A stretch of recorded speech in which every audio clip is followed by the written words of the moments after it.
Magandang umaga. Good morning, everyone. Good morning, Philippines.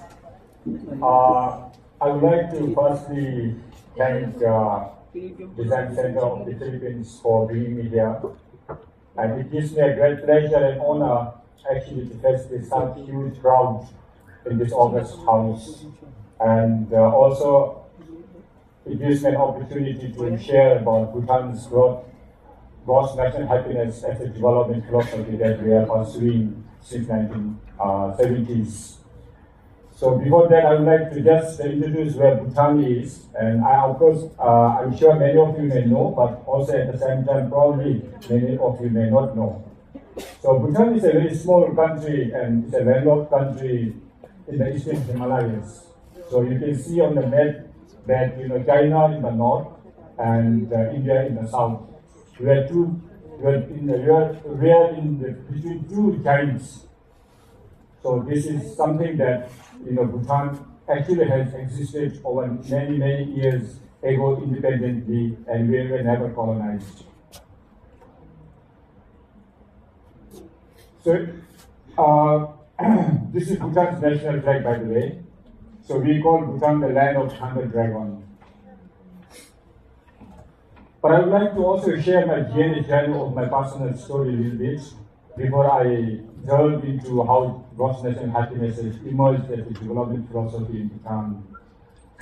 I was a farmer, but of course I'm not this old yet. But I just wanted to show, I came from a farming background. Those days during my time, there wasn't, enough of modern facilities. Even water, you have to go down to fetch water on the containers that is at the back, strapping on carrying like this and fetching firewood like this.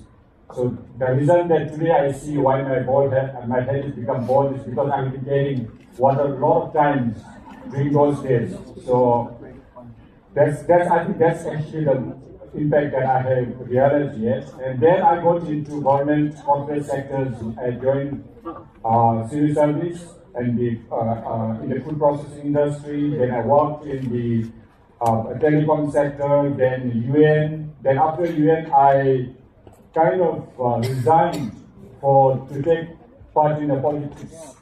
So when Bhutan introduced its parliamentary democracy in 2008, so it's a very new democracy. We are a very young democratic country.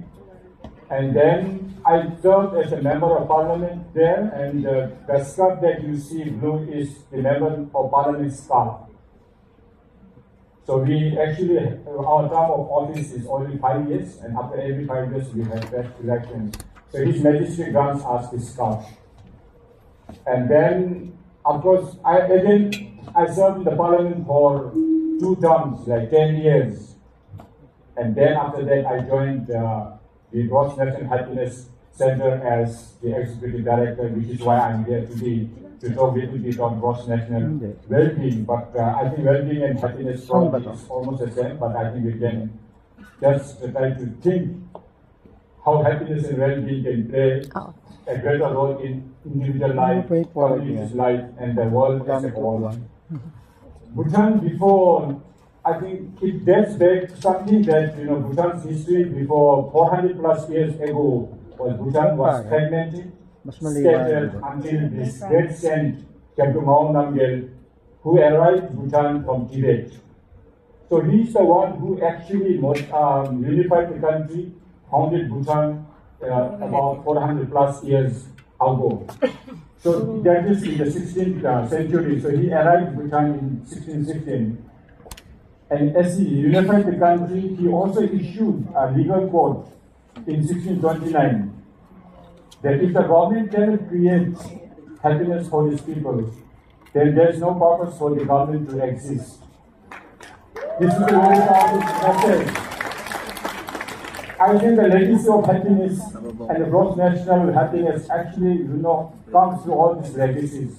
And Bhutan is predominantly a Buddhist country, so we also believe in the loving kindness and compassion.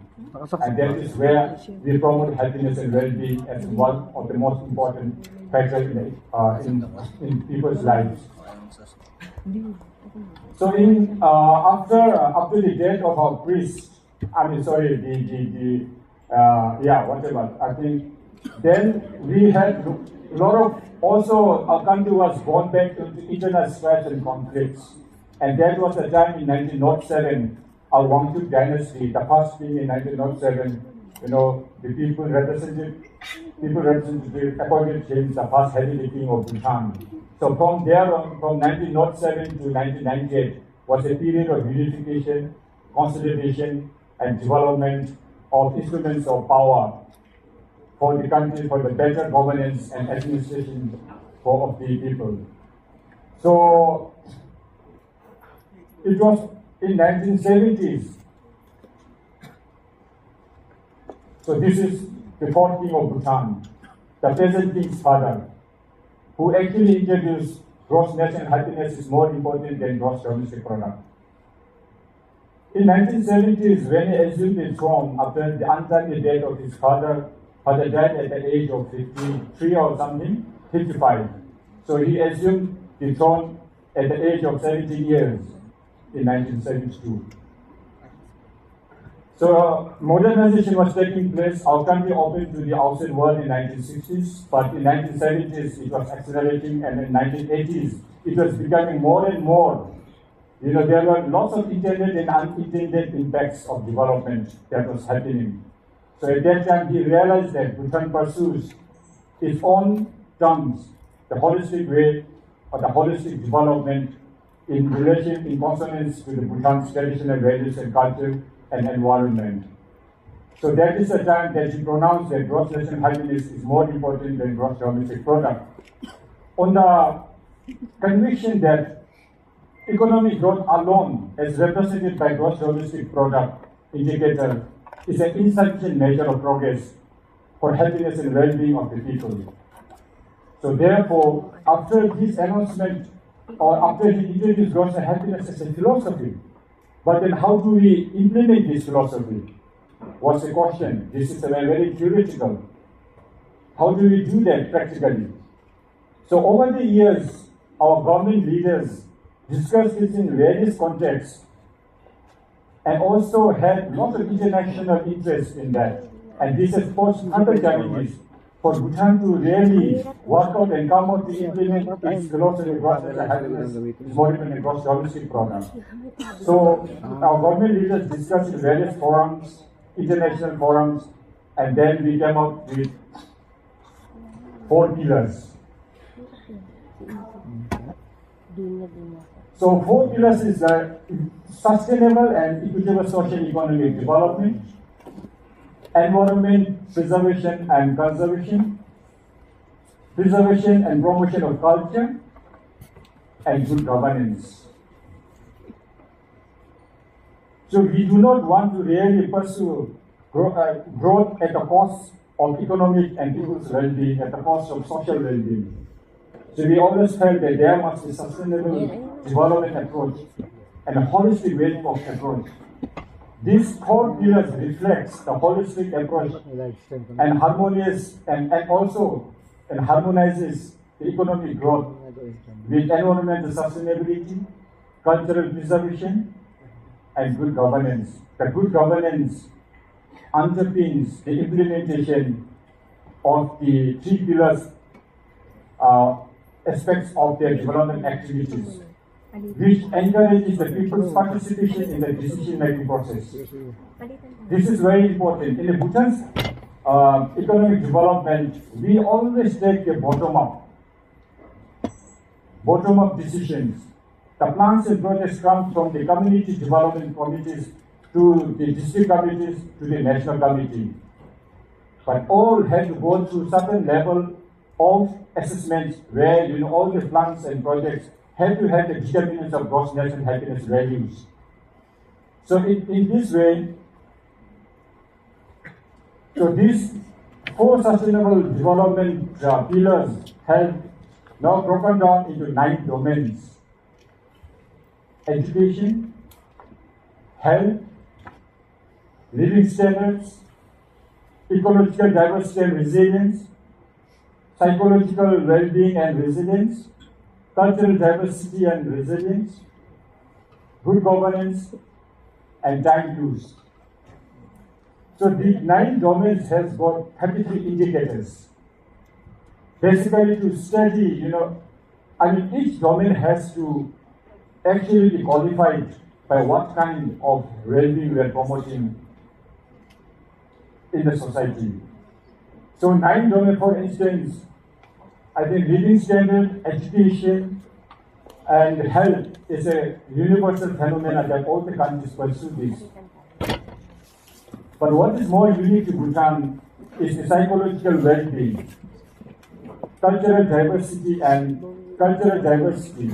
community vitality, and time use. While we recognize the importance of the economic development, we wanted to have a holistic approach, an inclusive development approach, sustainable. So we really give importance in the community vitality. For instance, in a community, we need to really promote the bonding. How much time we spend in celebrating our festivals, local festivals? How do we promote local language? So these are some of the issues and some of the things that we really promote in the communities. And culture, for instance, culture and tradition. And today on my national dress, we are very proud of our culture. And that is one of the greatest strengths that we have in Bhutan. Because we are able to preserve it. Bhutan is a small country. We cannot afford to own the modernization to influence our culture and also the environment. The ecological diversity. Bhutan considers environment as one of the very important parts of preservation. The most, important well-being aspect of the people, because people have to live with the nature. To what extent can we destroy environment? Is a question that we always have to ask, because we have to also pass down to the generations, the next generations. We cannot, at the cost of developing, making gross domestic product as a main economic engine, just because we want to increase our revenue, we are not ready to sacrifice our environment. So that's why we consider in our constitution we are mandated to maintain 60% of Bhutan's area under forest cover. But today we have about 70% of our area under forest cover. So that is at all times. And Bhutan's commitment to maintain carbon neutral in perpetuity. But today Bhutan is a carbon negative country. So we produce, I think we are able to absorb about 6 million tons of carbon. And we produce about 1 million tons of carbon. So that's why Bhutan actually really is, GNH gives us this opportunity to really rethink. So redesigning our mind. And even in the constitution, we have, really clearly stated that the state shall strive to promote those conditions that will enable the pursuit of gross national happiness. So at all times, any government comes in, we are supposed to go by the constitution mandate. And even the forest coverage, this is also in the constitution.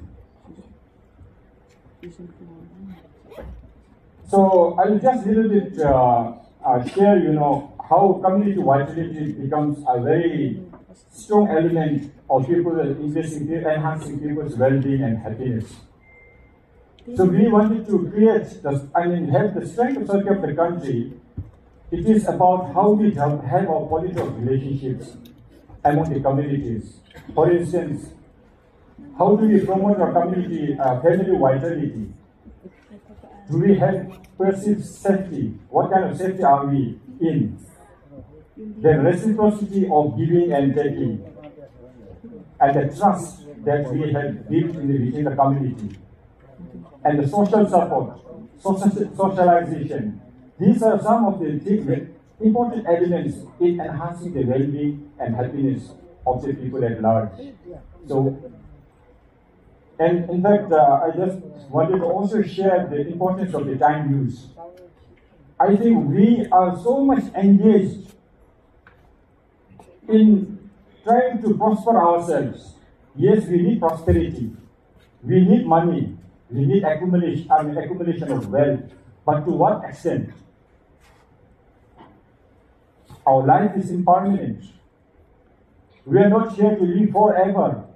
But for the time that we are living, we cannot expect everything and leave nothing for the next generation. So this is knowing between more and enough. I think liberating desire, design beyond desire, I think is a strong message that we design our mindset beyond the desire of having more wealth, and better that we design our mindset towards promoting happiness and well-being of the people, and also conserving the environment and the culture. But of course, it will depend on the country's context. We are only providing an alternate development paradigm. We are not trying to impose or trying to say that Philippines must really adopt this, but it has to. You can probably see what could work. One of the elements, for instance, 9 domains. From there, maybe time use could be relevant in your context. So what could be relevant to your own context? You can probably rethink.